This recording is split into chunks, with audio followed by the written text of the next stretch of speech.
In this lecture, we will be trying to cover various components of permanent way. What are the functions and the requirements of rails, sleepers, and ballast? So, what do you mean by permanent way? Now, this particular word is added or is concerned with the rail or railway road. The track or a railway or a railroad is also known as a permanent way. So, at the right side, you are seeing one picture which shows you rails, sleepers, some crushed stone material, and at the base there is a formation or a foundation part of a railway. So this entire picture is nothing but the permanent way. So the track on a railway or railroad is known as a permanent way. And what is permanent way? It is a structure. This is a structure. This is also called as a structure. As you know that building is a structure, dams are a structure, roads are structure. Likewise, this is also one structure, civil engineering structure, which consists of rails, fasteners, sleepers, and ballast, or also called as a slab track. Addition to this, there is one underlying subgrade. So permanent way is nothing but a structure consisting of rails, fasteners, sleepers. Fasteners means the rails are connected to sleepers by using some fasteners or fixing arrangement. These are called as fasteners.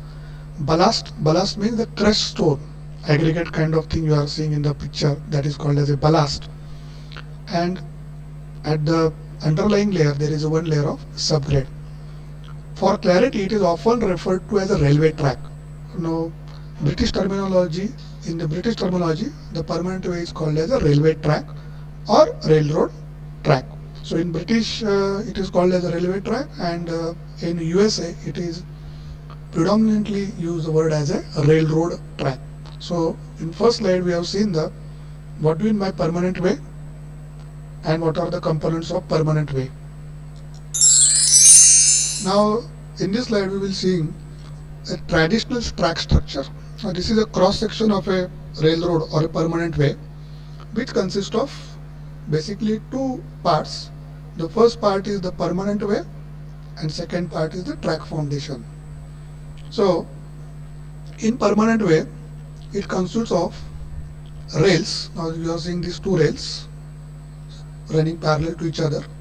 Then this horizontal black strip is nothing but the sleeper, and all around the sleeper there is one trapezoidal portion you are seeing. This trapezoidal portion is nothing but the ballast or crushed stone. So rails running parallel to each other, they are connected to the sleepers at the bottom by using some fasteners. Now the sleeper has been shown in this picture by black color, and this rectangular portion, sorry, this is a trapezoidal portion, indicates the ballast or crushed stone material. So this is a permanent way. Below this permanent way, the another structure is there which is called as a track formation, or you can say it is a foundation. Likewise, in case of foundation of a building, we are providing a PCC, plain cement concrete, which is a level surface we are creating for construction of a foundation. So same thing is here. We are also providing a foundation to a track also, and it consists of blanket, or the word is blanket means it is a blanket means it is a murum kind of stones we are using, large size stones, and there is another layer which is called as a subgrade layer, and at the bottom of the subgrade layer there is a subsoil or a natural ground, or we can say that at the base there is a natural ground. Then we are providing a subgrade layer of large size stones. Then we are providing a blanket or another layer of stones which are smaller than the subgrade size, and on this foundation kind of system we are providing our permanent way or railroad or railway track. Now these are some pictures which indicates or which shows various kinds of railways tracks.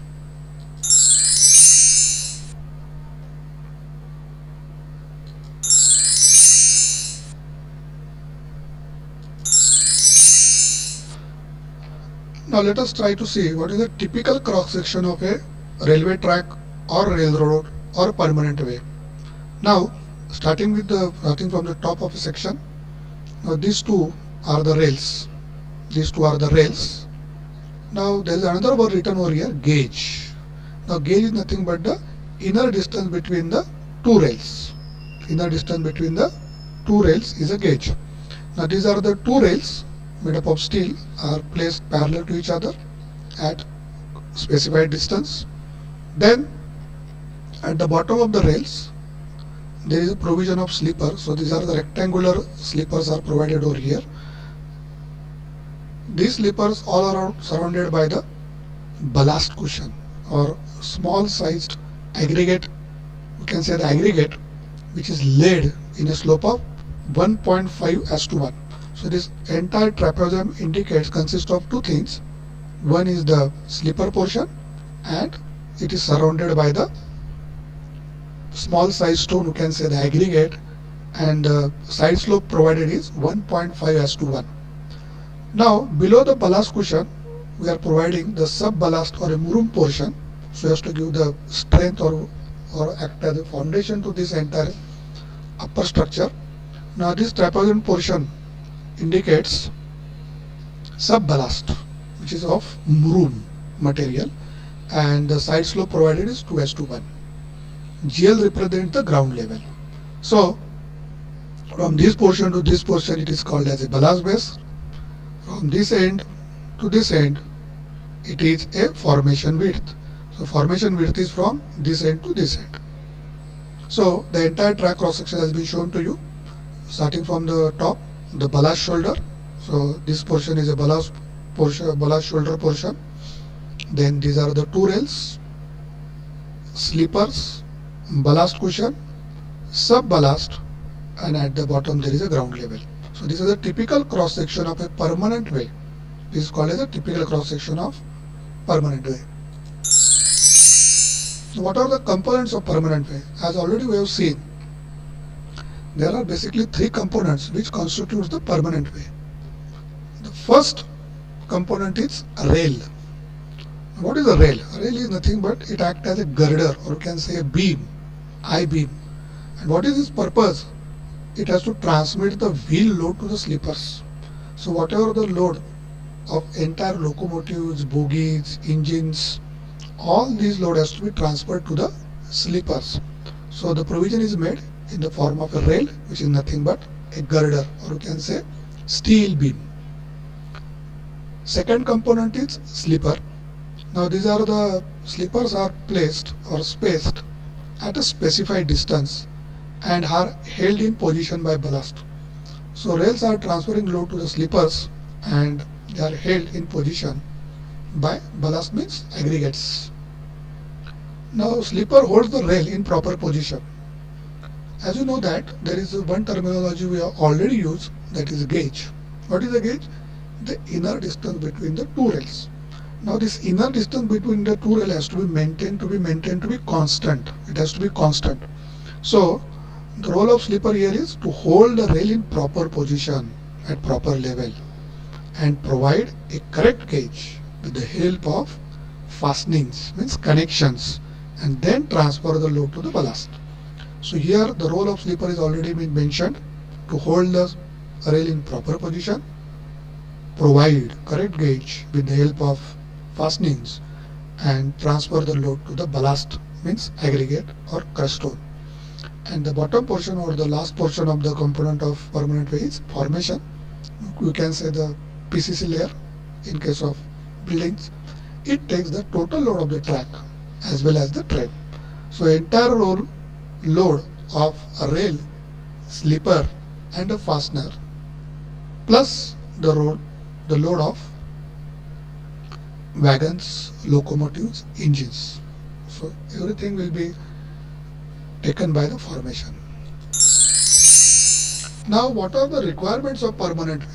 Now permanent way constitutes various kinds of components like rail, sleepers, some fasteners, some connections, formation, subgrade, ballast, everything is there. But what is the requirements from a permanent way? The first requirement, it should be in proper level and straight. It has to be proper level and in straight alignment. The gauge must be correct and uniform. As you know that gauge means the inner distance between the two rails. It has to be correct and uniform. Otherwise, what will happen if the gauge is not uniform? There is no movement of locomotive is possible.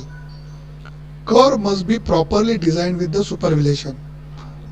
All the curves has to be designed properly with super elevation. Super elevation means to counteract the or to mitigate the centrifugal force which is coming when the railway or any vehicle is moving on a curve. So to mitigate that centrifugal force, we have to provide the super elevation in case of rail also. We are using this terminology in roads, and the same logic is here also. So curve must be properly designed with super elevation. Now it must absorb, permanent wave must absorb shocks and vibrations. As you know that the permanent wave, the role of permanent wave is safe, comfort, movement of locomotives, wagons, bogies, goods trains. Now it has a lot of load. This carries a lot of load in tonnage. So during movement or in a dynamic system, during the movement or during the movement of the entire locomotives on a railway track, it generates the shocks and vibrations. So the requirements from the permanent way is to absorb shocks and vibrations. Again, it must have a good drainage system to avoid waterlogging. And next is gradient should be uniform. Gradient means the slope of this track must be uniform and as gentle as possible. Because as you know that the weight of the entire locomotive along with the people, along with the goods is too heavy. So the slope has to be gentle.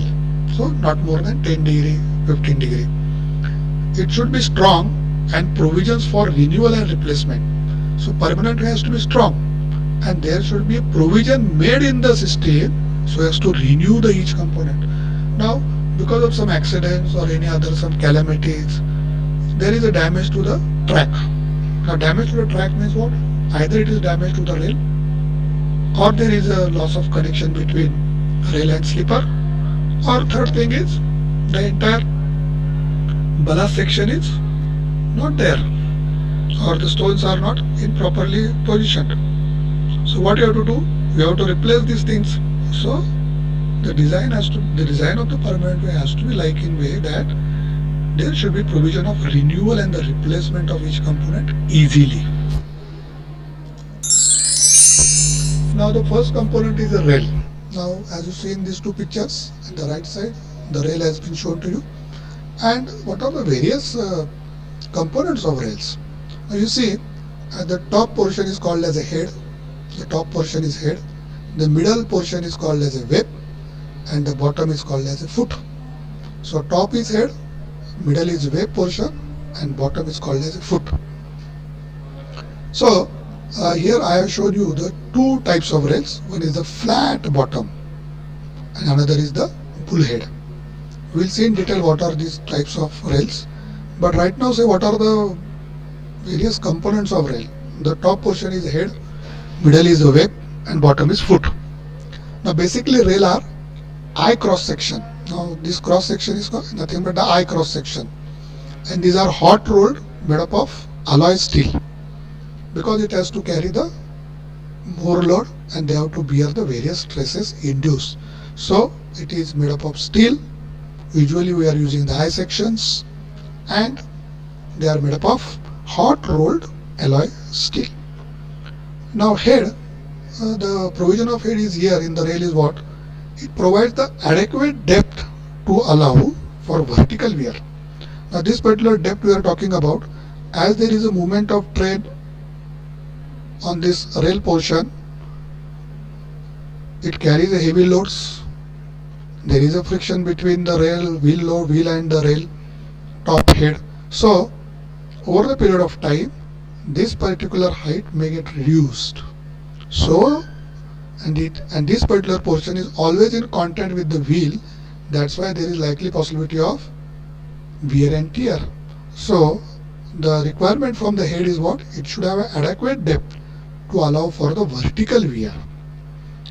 Another requirement from the head is it is sufficiently wide. Now just see, it is sufficiently wide so that not only it will provide you a wider running surface available. So the two things important as far as head is concerned or head portion of rail is concerned, it should have a adequate depth and it should be wide enough. The middle portion is a web.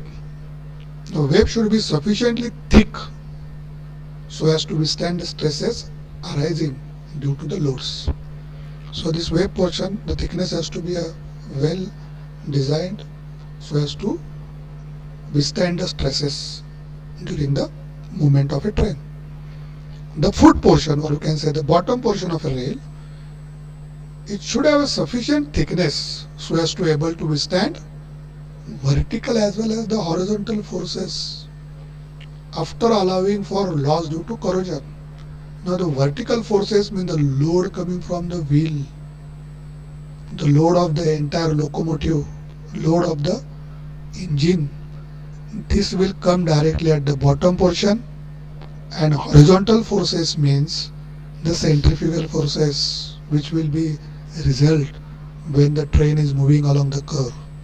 So the foot should be of sufficient thickness so as to withstand vertical and horizontal forces after allowing the loss due to corrosion. So corrosion effect is also considered in that thickness. It should be wide enough for stability against overturning. So you see the width of head and the width of foot. The width of foot is more as compared to the head. So as you increase the width, you will get the stability against overturning. The design of the foot should be such that it can be economically and efficiently rowed. So the design has to be economical. So in this slide we have seen head, web, foot portion of a rail. Now what are the requirements of an ideal rail? As you know that the rail is subjected to the heavy loads and the friction. So the rail should have the most economical section consistent with the strength, stiffness and durability. So when we are talking about the requirement of ideal rail, we are talking about the requirement in terms of structural requirements and economical requirements. So as far as the structural requirements are concerned, it should be an economical section with consistent with strength, stiffness and life, that is durability. The second thing, the structural requirement from the ideal rail is the center of gravity of the rail section should preferably be very close to the mid height of the rail. The center of gravity of the rail section should preferably be very close to the mid height of the rail, or you can say at the center of vertical axis which passes through the rail, so as to maximum tensile and compressive stress are equal. So if the center of gravity is exactly at the mid height of the rail, then you are indirectly matching or maintaining the tensile and compressive stresses are at equal level. Now if you draw the shear stress diagram for I section and the stress diagram, bending stress diagram for the I section, or compression and tensile stress diagram for the I section, you will find that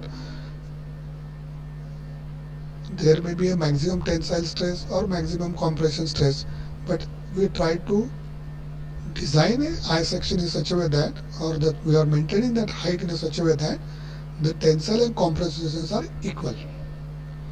The third thing is rail primarily consists of head, web and foot, which is already we have seen, and there should be an economical and balanced distribution of metal in its various components so that each of them can fulfill its requirement properly.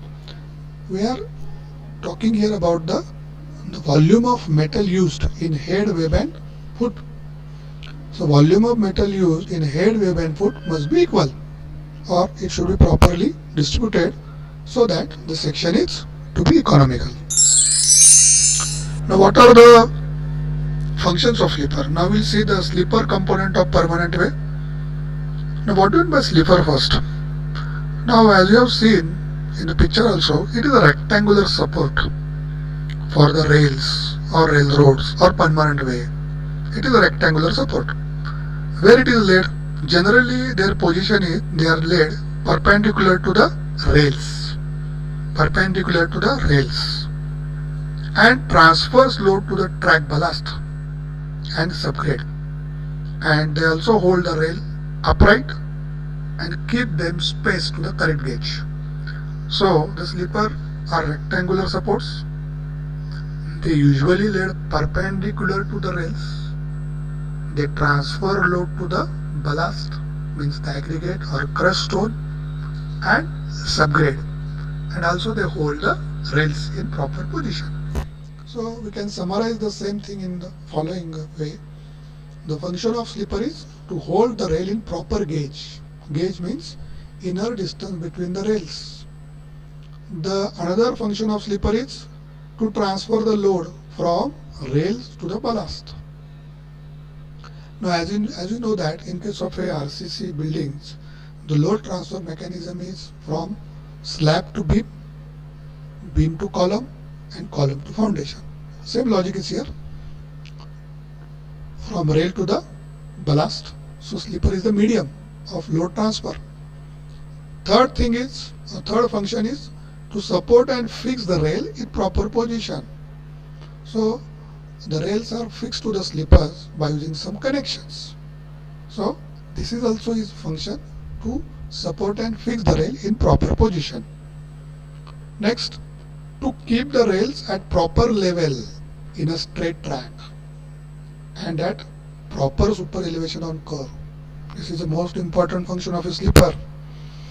You have to keep the level of rail at the same level, and whatever the super elevation or banking you are provided at the curve, that has to be same, to provide the elastic medium between the rail and the ballast. Now the function of slipper is what? To provide elastic medium. What is the necessity of elastic medium? As you know that the loads are heavy and the loads are in the moment also, or in a dynamic nature. That's why there is a likely possibility of generation of shocks and vibrations. So to absorb these shocks and vibration, the slipper has to be elastic. That's why it is written here, to provide elastic medium between the rails and the ballast. And the last is to provide stability to the permanent way on the whole railroad. So we can summarize the various functions of slippers as to hold the rails, to transfer the loads from rails to the ballast to the subgrade, to fix or to give the support to rails in a proper position, to has to maintain the rail proper level, proper super elevation, and to absorb the shocks and to provide the stability. Now what are the requirements of a slipper? Now in earlier slide we have seen the functions he has to perform. Now to perform some functions, what are the requirements of a slipper?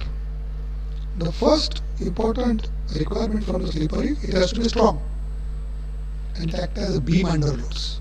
So slipper is acting as a beam. The function or the role of slipper is what? The role of beam. The slipper should be economical. This is the economical criteria. It has to be economical. It should maintain the correct gauge. Gauge means inner distance between the rail. So the slipper should be economical.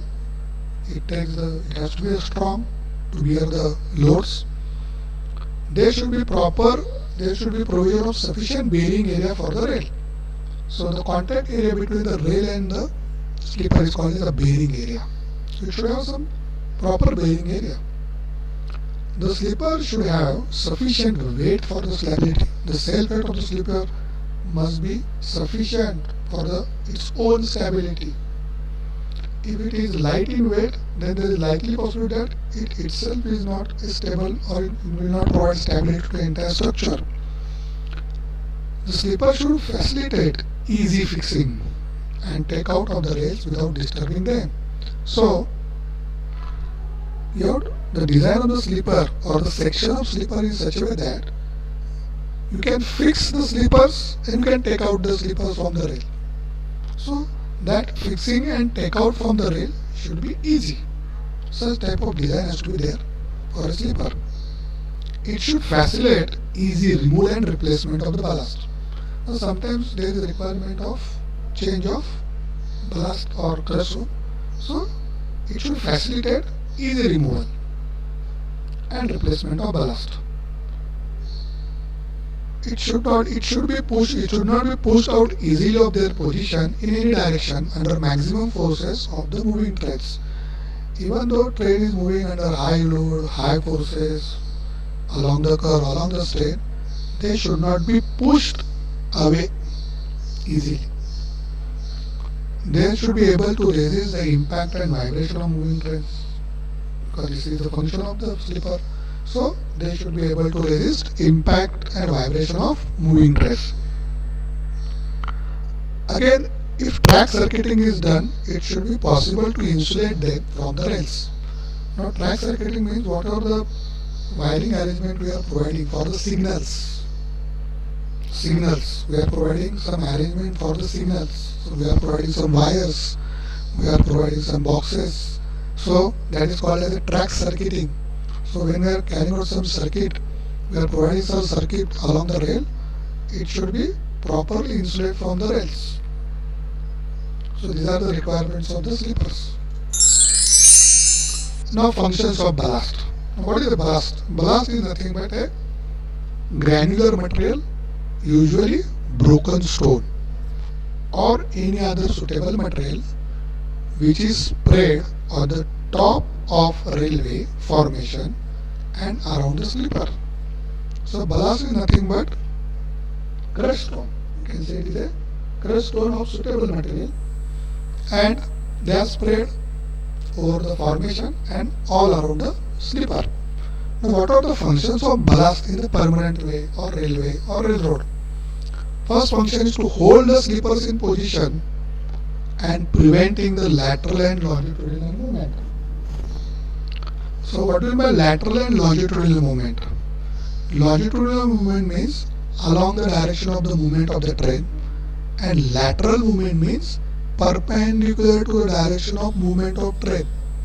So these are the two movement possible in the direction of movement of train and perpendicular to the direction of movement of train.